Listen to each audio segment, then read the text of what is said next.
បាក់ហានណាបងប្អូនអើយខ្ញីស្រុកនេះកញ្ញញកញ្ញណាហើយអត់សូវមានខ្ញីខ្ចីទេគឺច្រើនតែខ្ញីចាស់ចាស់អត់មានជំរឿស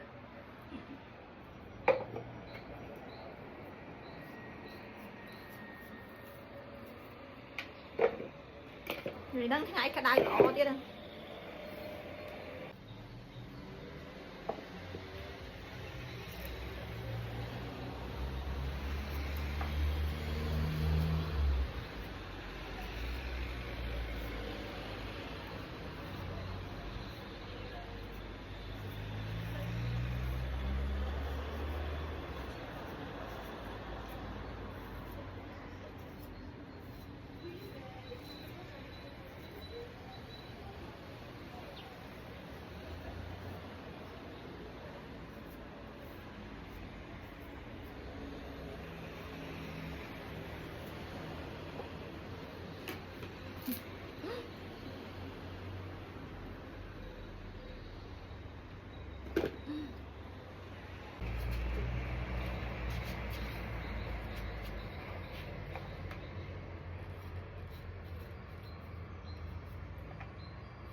នេះដើមឈូកបងប្អូនខ្ញុំដាំវានេះឥឡូវវាដុះនេះឈូកហ្នឹងចាំមើលតើលទ្ធផលវាចេញផ្កាចេញអីអត់វាបរិយាកាសថ្ងៃហ្នឹងក្តៅល្អចាហើយខ្ញុំចង់ប្រាប់បងប្អូនរឿងមួយនេះដើម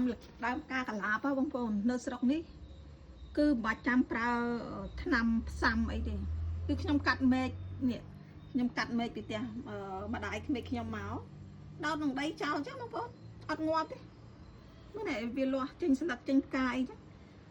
នេះបើនៅស្រុកយើងវិញគេភាគច្រើនគេផ្សំកូនវាតែនៅស្រុកនេះអត់ផងឥឡូវដឹងថាមិនបាច់ចាំផ្សំមិនបាច់អីទេកាត់តែមែកយកមកដោតនឹងដីចឹងទៅនេះដុះមកលាស់ល្អដូចគ្នានឹងបងប្អូនចាវិជាសាស្ត្រនៅស្រុកគេចឹងឯងគេអត់មានប្រើថ្នាំទេចាគឺគេអត់ផ្សំចា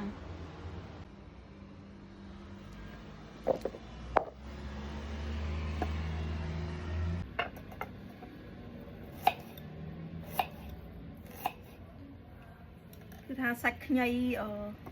នៅស្រុកគេនេះគឺគេចូលចិត្តប្រើខ្ញីរាងចាស់ចាស់ចេះបងប្អូនខ្ញីឡើងសាច់ម្សៅហើយបើស្រុកយើងអត់ទេគេចូលចិត្តខ្ញីរាងខ្ចីអីចឹងណាបងប្អូនតែខ្ញីស្រុកនេះតសៃគឺមិនតែខ្ញុំចូលចិត្តរសជាតិវាអត់សូវ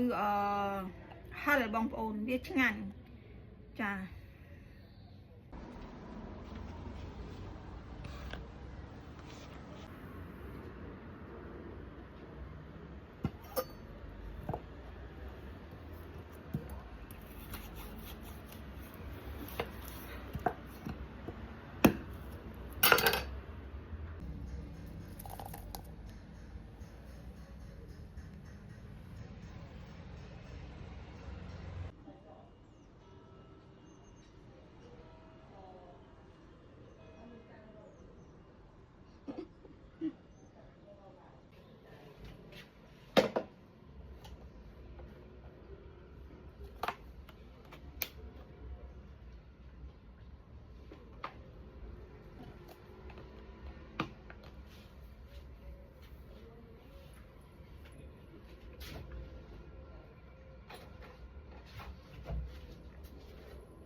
Yeah.